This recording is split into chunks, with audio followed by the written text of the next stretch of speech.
pessoal. Vou começar aqui com uma pergunta sem rodeios. A direita está mais unida do que nunca? Pelo menos as imagens dão conta disso a partir do que foi produzido no ato pela anistia que ocorreu ontem na Avenida Paulista. E ao que acredita o líder do Partido Liberal na Câmara dos Deputados, o Sóstenes Cavalcante.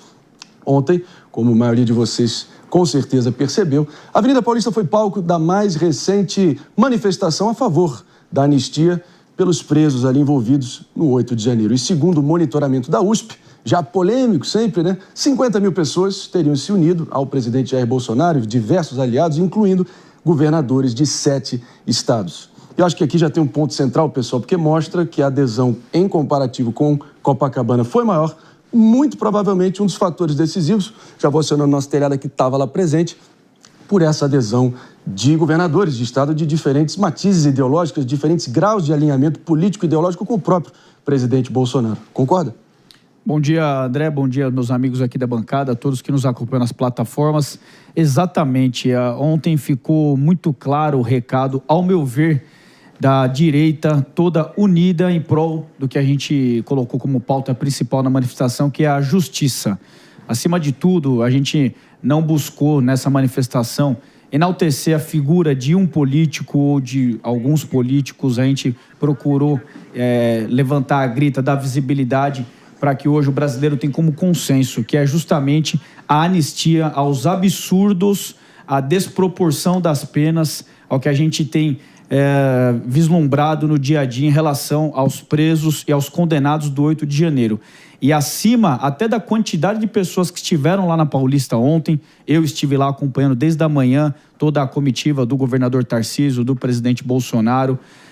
Ao meu ver, esse número de 45 mil pessoas que a USP colocou aí é um número, infelizmente, abaixo, né? Mais uma vez, abaixo do que, de fato, nós pudemos perceber lá na Paulista. No mínimo, eu que já estive em várias manifestações na Paulista, inclusive trabalhando pela Polícia Militar, no mínimo eu coloco aí 300 mil pessoas presentes, sem, assim, para não errar, hein? Mas assim, acima do número de pessoas, eu acho que a representatividade de 7 governadores de diversos estados, inclusive muitos até possíveis ou potenciais candidatos lá na frente, sim, caso a elegibilidade do Bolsonaro continue, estarem unidos pró-anistia, significa muito, acima até da quantidade de manifestantes. Agora, Henrique Krieger, quero te ouvir, até porque a gente sabe muito bem, aqui não tem nenhum ginasiano, de que políticos, pela natureza deles, eles têm um instinto de sobrevivência super aguçado e também um olfato ali bem apurado para saber onde os ventos políticos estão assoprando. E quando você vê que tem um político eminentemente de centro, como o Ratinho Júnior, governador do Paraná, representando o PSD de Gilberto Kassab, e propriamente Ronaldo Caiado, já pré-candidato à presidência, inelegível pontualmente, deve reverter, mas que também já tem um longo histórico de ruídos com o presidente Bolsonaro presentes, mostra que ele já tem uma leitura muito clara do que está se apontando para a viabilização de qualquer nome para além de Jair Bolsonaro em 26. Você concorda com essa leitura? Bom dia, Marinho. Com certeza a gente pode fazer essa leitura, né? E analisar dessa maneira, porque, de fato, eles não vão dar ponto sem nó. E existe uma intencionalidade ali de dizer, olha, nós estamos juntos, talvez nós temos mais do que se parece, né? Mais do que pontos contrários, nós temos mais semelhanças. Então, isso tudo a gente precisa colocar em consideração. Mas acho que uma coisa que ficou muito clara na manifestação de ontem, eu estava lá também, é de perceber que as pautas e as falas, elas foram muito voltadas para a causa da anistia. Teve um outro que falou sobre outras questões e aí foi trazendo, enfim, a gente vai discutir isso aqui ao longo do dia de hoje. Porém, o foco maior foi realmente a causa da anistia. Cada vez mais está ficando claro para as pessoas, de direita, de esquerda, de diferentes lugares, que a questão da anistia é uma questão humanitária. Então, não tem a ver com ser bolsonarista ou ser a favor do Bolsonaro em 2026 ou de quem é o candidato que ele ia apontar ou coisa do tipo. Não, isso é uma questão humanitária. Até o próprio deputado Chico Alencar, do PSOL, na semana passada, disse que as penas são exageradas. Ele disse que é contrário ao projeto da anistia do jeito que está, mas ele defende, sim, uma devida dosimetria. Então, até a esquerda já se coloca muito favorável a essa revisão do que está acontecendo agora e a anistia está ficando acima de qualquer debate eleitoral, Marinho. Agora, tem uma regra básica na política que, para você manter o centro gravitacional das atenções em torno de você, de algum político, é, claro, a expectativa de poder.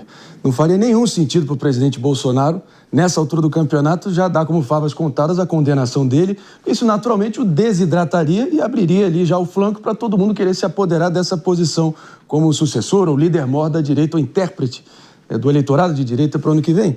Mas eu quero trazer mais uma figura aqui para a discussão, com certeza vai agregar muito, que tem também conhecimento de causa, está na linha de frente de todas essas negociações e também articulações de bastidores, que é o deputado federal do Partido Liberal de Minas Gerais, o Júnior Amaral, para se juntar a nós aqui ao vivaço no Morning Show. Muito bem-vindo, deputado, obrigado pela presença. Já quero te ouvir aqui a sua primeira impressão do que pode sair de resultado prático da manifestação de ontem. Conta pra gente, bom dia. Bom dia, André, e os demais presentes aí, a sua audiência também, satisfação minha estar presente hoje aqui com vocês, ainda que virtualmente, né? André, a manifestação de ontem é mais uma prova, né, de que a população brasileira se dispõe a enfrentar, inclusive, o próprio medo que o STF, sim, tem colocado sobre manifestantes, porque está condenando manifestantes, porque está perseguindo manifestantes, claro que fazendo as ressalvas, né, daqueles vândalos que também estavam presentes lá no dia 8/1, mas que deveriam pagar como vândalos, como causadores de dano e não com todos esses crimes inventados, né, pelo Supremo. Eu sinto, né, no Congresso Nacional, no dia a dia, que a temperatura vem se aquecendo a favor da anistia, que os deputados de centro têm sido cobrados pelas suas bases e a eleição é no ano que vem. Essa talvez seja a pauta mais, talvez não, sem dúvida é a pauta mais importante do debate ideológico para esse ano de 2025. Então, os deputados de centro sabem que, no macro, né, os seus eleitores se posicionam mais à direita, porque o eleitorado de esquerda, esse mais ideológico, ele já tem também os seus candidatos, então os parlamentares de centro, eles vêm se posicionando mais à direita agora nessa pauta da anistia e por isso se colocando a favor. Muitos estão se manifestando indecisos, ou muitos não estão respondendo às pesquisas que são feitas por alguns órgãos de imprensa, é só para não colocar um alvo nas próprias costas, partindo do Supremo Tribunal Federal.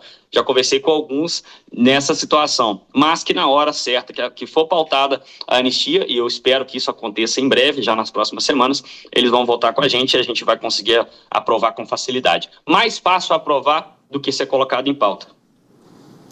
Agora, naturalmente, né, deputada, essa discussão eterna é quase tão previsível quanto o amanhecer, o anoitecer e os impostos nas nossas vidas, que já estava contratada essa discussão eterna de quantas pessoas tinham, mas o fato é que tinha bastante gente e o recado que foi dado, concorde ou não, foi claro, que veio ecoando ali da Avenida Paulista. Eu vou trazer aqui o Mano Ferreira, que está aqui na nossa bancada, para a próxima pergunta, deputado.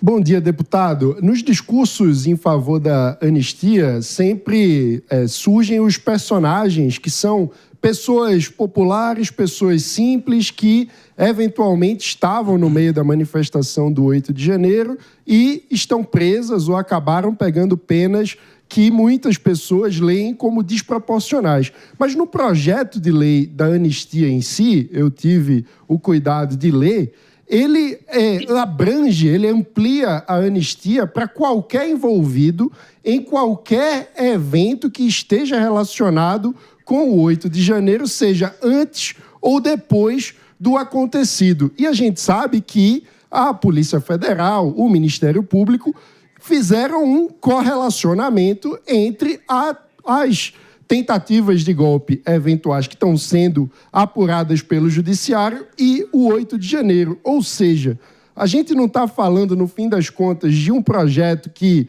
usa como causa humanitária a narrativa de livrar da cadeia as pessoas comuns e acaba beneficiando potencialmente pessoas muito poderosas que estiveram envolvidas numa trama de golpe de Estado? Mano, eu, como policial militar, eu nunca admiti passar a mão na cabeça de nenhum criminoso.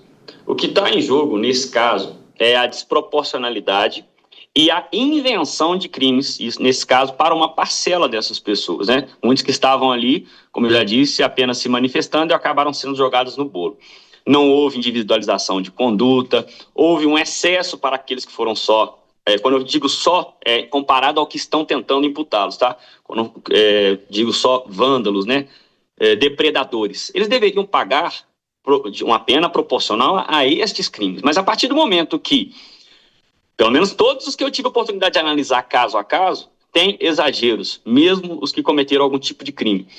Quando todo o processo está contaminado por um sentimento político da Suprema Corte, que não busca a lei para dar pena correspondente aos fatos, às condutas criminosas daquele dia. O STF tem buscado a lei para encontrar respaldo para dar decisões dos seus desejos pessoais e políticos. Isso é o que está muito claro. Então, todo o processo fica contaminado. Se não tem uma saída no sentido de um equilíbrio para que essas penas sejam individualizadas e as penas justas sejam aplicadas, não há outra forma de promover justiça, senão aprovar o PL da anistia para que todos, sim, sejam considerados livres dessa perseguição política por parte do Supremo Federal. Para mim, a situação ideal seria a individualização da pena, a identificação dos verdadeiros criminosos, mas como o STF se recusa a fazer essa análise justa, isenta, imparcial e com papel de corte propriamente dita, corte de justiça, infelizmente, o caminho que o parlamento pode apresentar é esse da anistia. Sem dúvida alguma, seguirá dando o que falar. A gente convoca você, deputado Júnior Amaral, para estar aqui com a gente muito em breve. Sem dúvida alguma, o que aconteceu ontem, todos os reflexos que representará, seguirá dando o que falar, seguirá dando o tom das discussões aí por muitas semanas ainda. A gente agradece a tua presença aqui no Morning Show e a gente segue adiante. Obrigado. Estaria à disposição. Obrigado. E você, David de Tarso, conta para mim sua leitura aí do primeiro impacto aí do que vai sair de ontem, repercutindo qual é a tônica que a gente pode esperar olhando adiante nessa semana. Em relação aos governadores estarem presentes, né, principalmente o Caiado, que me surpreendeu, porque ele teve rusga com o ex-presidente Jair Bolsonaro nas eleições municipais, já vem se colocando como um possível nome da direita, até durante uma entrevista nos atos aqui, na mobilização na Avenida Paulista, ele falou com o repórter Bruno Pinheiro que, independente de questões de quem vai ser o candidato ou não da direita, precisa aprovar a anistia. Então, isso demonstra também que toda a direita está unida na mobilização para que essa pauta siga adiante e segue para que possa ter aprovação. Mas uma questão também que a gente viu ali é uma mensuração de musculatura em relação a possíveis candidatos também. Uhum. Porque apesar de todos estarem unidos e mobilizados, a gente já está em campanha eleitoral para 2026.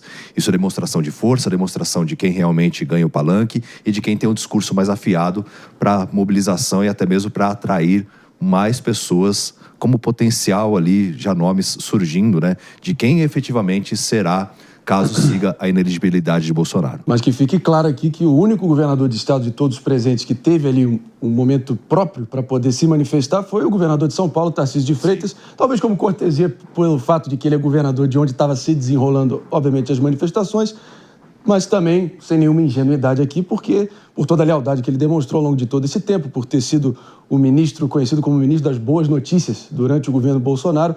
E além dos milhares de manifestantes, apoiadores políticos, também marcaram presença diversas pessoas. Então, o próprio governador Tarcísio, a gente tem aqui uma sonora, uma fala dele que acho que vale a pena a gente conferir, minha diretora Helena. Podemos projetar aqui? Então vamos ouvi-lo até para a gente seguir repercutindo e debatendo aqui com a bancada. É por isso que a anistia é importante. Uma pauta política, uma pauta humanitária, uma pauta urgente. E por que nós temos urgência na anistia? Porque nós precisamos pacificar o Brasil. Nós precisamos olhar para frente. Nós precisamos discutir o que interessa. Por que a inflação está tão cara? Por que vocês estão pagando caro no ovo? Por que vocês estão pagando caro no feijão? Por que vocês estão pagando caro? Nós precisamos da anistia. Pedir anistia não é uma heresia. Pedir anistia é algo justo, é algo real, é algo importante. E eu vou falar para vocês, eu quero prisão sim. Eu quero prisão para assaltante. Eu quero prisão para quem rouba celular. Eu quero prisão para quem invade terra, para quem invade propriedade privada. Eu quero prisão sim para o corrupto. Sem dúvida alguma é um discurso eficiente que dava para perceber nitidamente o crescendo ali de concordância do pessoal ficando cada vez mais animado com essa contraposição, né, de que quem não merece a punição é a Débora do batom e sim os bandidos de altíssima periculosidade. Muita gente, os críticos vão dizer que é uma falsa equivalência, mas retoricamente falando, é poderosíssimo e, de fato, é verdade, e encontra eco e cala fundo no coração e na mente de muitas pessoas que não aguentam mais ver esse estado de coisas. Telhada, me conta aí um pouquinho da participação do Tarcísio e sua leitura olhando adiante. Exatamente, o governador Tarcísio, ele tem uma conexão, né, com os problemas de São Paulo, ele conhece, ele tem essa sensibilidade, é própria dele, então a gente nota no discurso que ele consegue justamente colocar a dor do cidadão comum, do cidadão que está lá manifestando, que foi de graça, que não está lá por causa de um movimento que o levou, que contribuiu ou que criou uma logística para estar lá. Não, são pessoas que vêm de todos os lugares do estado e do Brasil. Então ele tem essa conexão e ele conseguiu transmitir isso no discurso dele. De fato, eu percebo, né, que a gente tem que lembrar que o Caiado até lançou já a candidatura dele à presidência em 2026. Pré-candidatura, não pode falar candidatura. Pré-candidatura. Pré-candidatura, por favor. Lá na Bahia. Você não quer complicar minha vida, né? O microfone falou bem quando eu falei. Não complica minha vida lá em Goiás. Não complica. Ele lançou a pré-candidatura e estava lá apoiando, né? Não teve nem a oportunidade de fala. Mas, assim, antes disso, todos os governadores fizeram fotografias juntos, inclusive os 4 mais, vamos colocar, o Tarcísio, Zema, Ratinho Júnior e o Caiado fizeram uma fotografia sobre o caminhão. Então, eu acho que isso traz muito sentimento das bancadas que vai refletir lá no Congresso também. As bancadas de direita e as bancadas de centro-direita. A gente percebe também que no discurso do vice-presidente da Câmara dos Deputados que estava lá, Altineu Cortes, sim, ele inclusive colocou uma certa pressãozinha. Pressãozinha, né, você tá sendo generoso, né? Pegou, botou ali. Deixando lá que ele vai seguir o sentimento da maioria. Se não me engano, ele falou algo nesse sentido. Então, assim, justo, de fato. Isso que eu gostaria até de ter perguntado para o Júnior Amaral, eu não tive oportunidade, mas se ele concorda com isso, se de fato vai ter essa... ele vai responder ao sentimento da maioria, ou se existem outras forças ali que vão resistir. Para saber se a pessoa que o Bolsonaro disse estar namorando para uma possibilidade de vice, caso ele consiga reverter esse quadro de energia do Nordeste, ele falou, do Nordeste, se estava lá. Você tem essa informação ou não? Não tenho. Você não quer entregar, né? Não tenho. Eu senti especulação agora aqui. Não tenho. Eu ativei o modo aqui metaforando para ver se tinha alguma mudança brusca ali no rosto do Telhada. Só para explicar. Mas eu senti sinceridade nele. Não, só para contextualizar, o ex-presidente Jair Bolsonaro deu uma entrevista para a Jovem Pan dizendo isso, que é uma possibilidade de vice, é uma pessoa do Nordeste que ele está namorando, mas de forma... a possibilidade de vice, né? Ele não apresentou o pretendente. Não apresentou. Não. Vamos engajar aqui Henrique Kriegner e Mano Ferreira. Mano, talvez o momento ali que foi mais questionado, durante a fala do governador Tarcísio, foi quando ele, de alguma maneira, tentou higienizar o retrospecto do presidente Bolsonaro durante a pandemia da Covid-19. É um assunto que, enfim, já está ultrapassado, já não é algo mais urgente. Mas aquilo ali dele dizendo que o presidente... Eu vi o presidente se importando com várias pessoas. Veio do próprio presidente Bolsonaro no final da eleição de 22, dizendo que eu me arrependo de várias coisas que eu falei ali. Eu aloprei ali mesmo, não devia ter falado. Então o próprio reconhece que deu suas pichotadas durante a pandemia, o que talvez explica que o desempenho dele de 2018 para 2022 no Sudeste, nos centros urbanos principalmente, caiu 11 pontos percentuais e pode ter sido a pá de cal na reeleição dele em 22. O que você acha?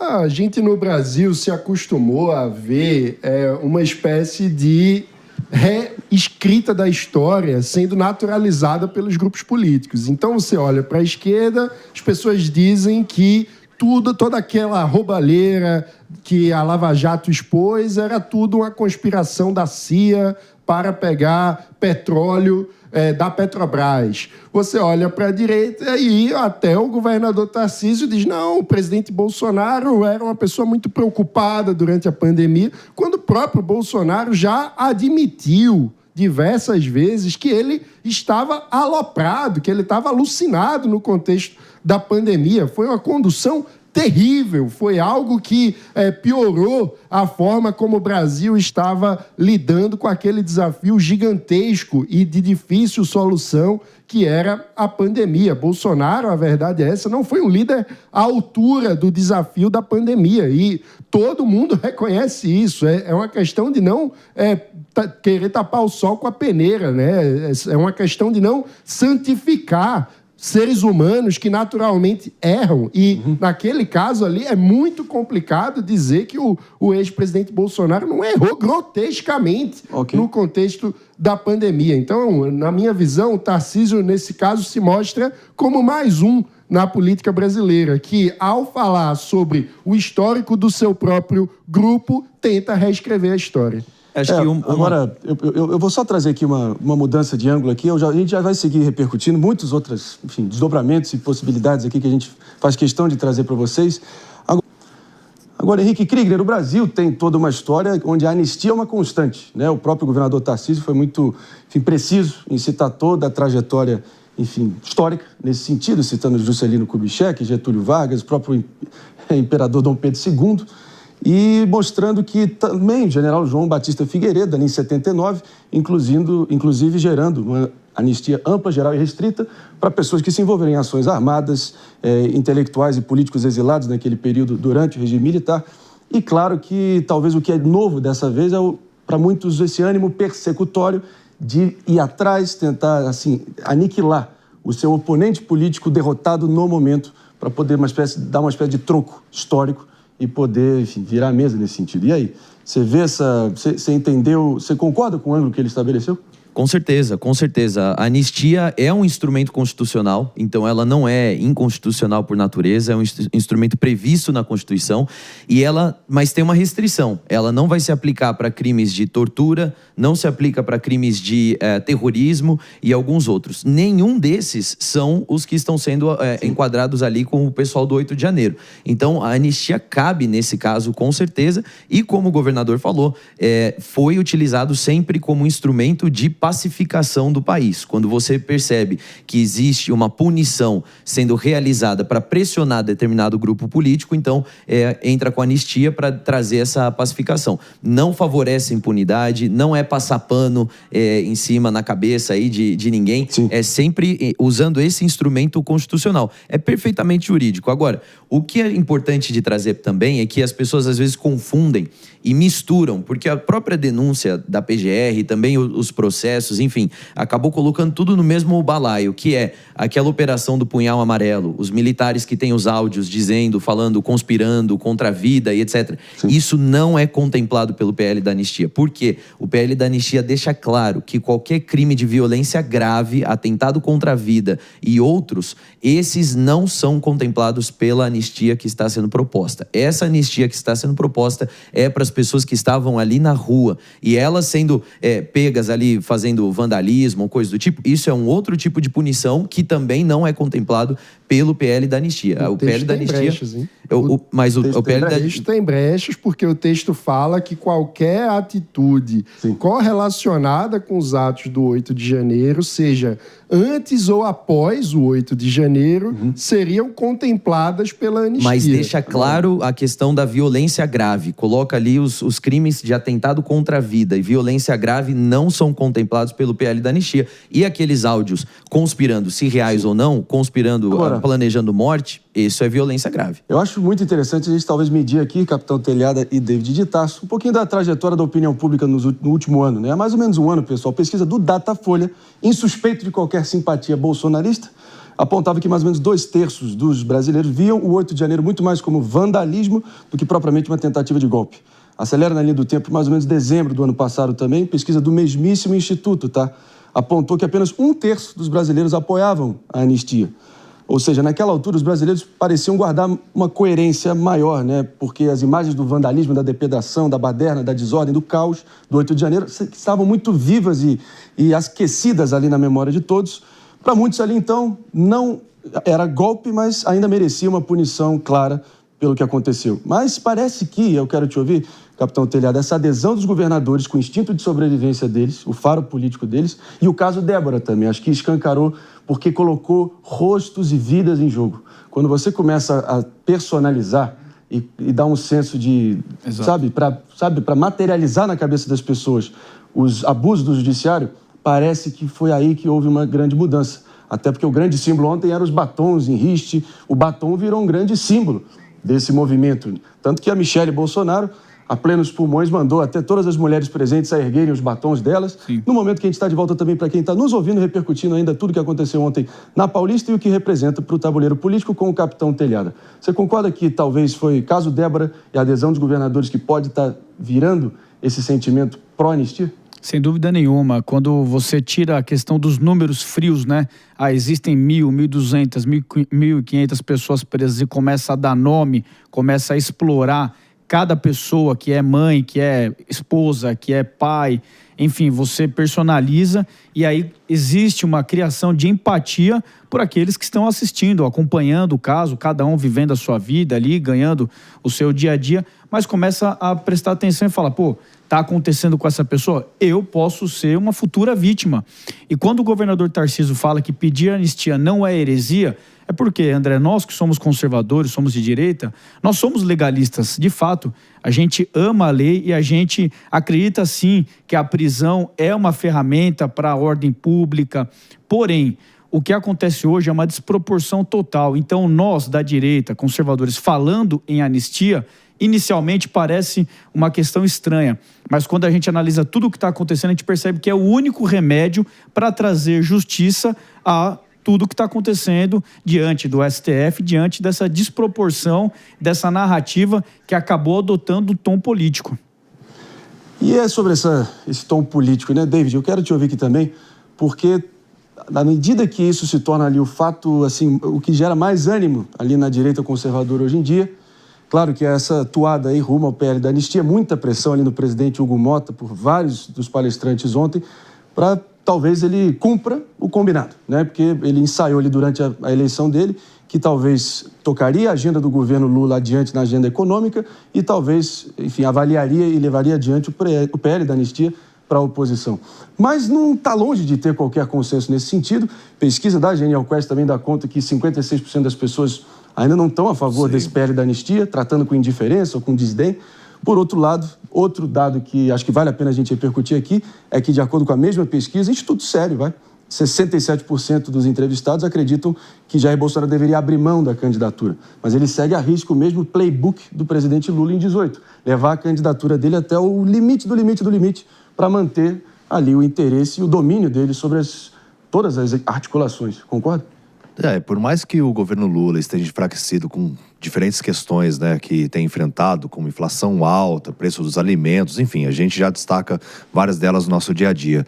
Mas as pessoas também não votaram no ex-presidente Jair Bolsonaro nas últimas eleições justamente por conta das falas que ele promoveu durante a pandemia, desestimulando a vacinação, o uso de máscara, a questão também do fechamento dos comércios, e muitas vidas foram perdidas em relação a isso. E por vezes também, falas equivocadas que foram promovidas pelo ex-presidente Jair Bolsonaro, que enfraquecem para uma nova candidatura. Por mais que seja um nome forte da direita, muitas pessoas acreditam e até mesmo deixaram de votar, mesmo sendo de direita, no ex-presidente Jair Bolsonaro por conta dessas falas. Então, por mais que doa ouvir isso, né, as pessoas que são fãs do ex-presidente Jair Bolsonaro, tem muitas pessoas que realmente se colocam como direita, mas não votam nem Jair Bolsonaro justamente por conta dessa questão da pandemia.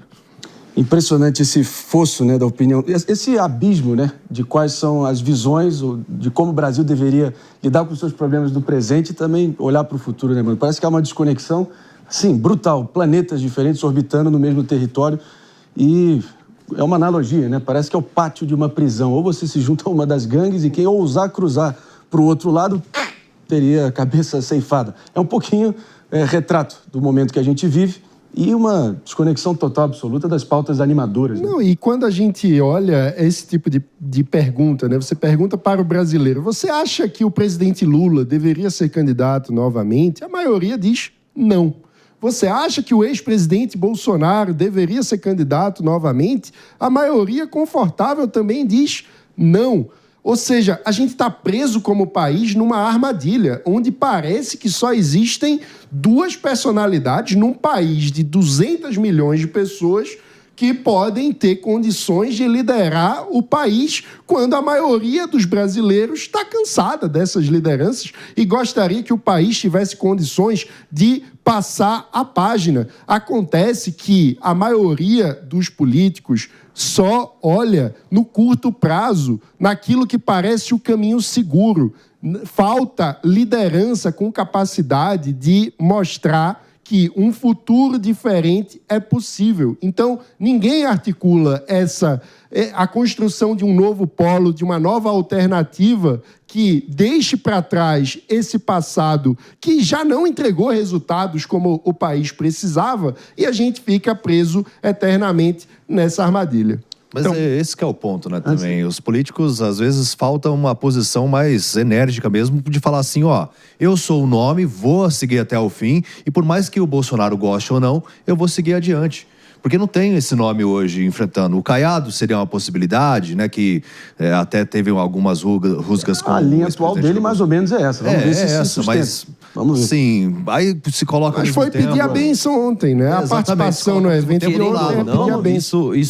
Querendo ou não, isso também é uma herança da reeleição, né? Se a gente não tivesse essa reeleição para presidente da República, por exemplo, você seria forçado a pensar em formar novas lideranças, sucessores e pessoas que vão dar continuidade ao teu projeto. E aí você tira essa personificação aí da figura de um ou de outro. Eu estou de acordo também. E talvez um dos momentos que mais, enfim, ganhou cortes, aí que foram difundidos redes sociais afora, foi a tentativa do presidente Bolsonaro de arranhar ali no inglês, lendo uma manchete. Inclusive, a gente tem esse trecho aí, só pra gente dar um fecho aqui nessa história. Não temos esse trecho. Ele falou popcorn, o sorveteiro, o pipoqueiro. Mas achei que ele foi ali, talvez é aí que o presidente Bolsonaro segue tendo a adesão que tem. Porque ele foi humilde em reconhecer. Talvez uma das principais falhas da minha formação foi não aprender a falar inglês.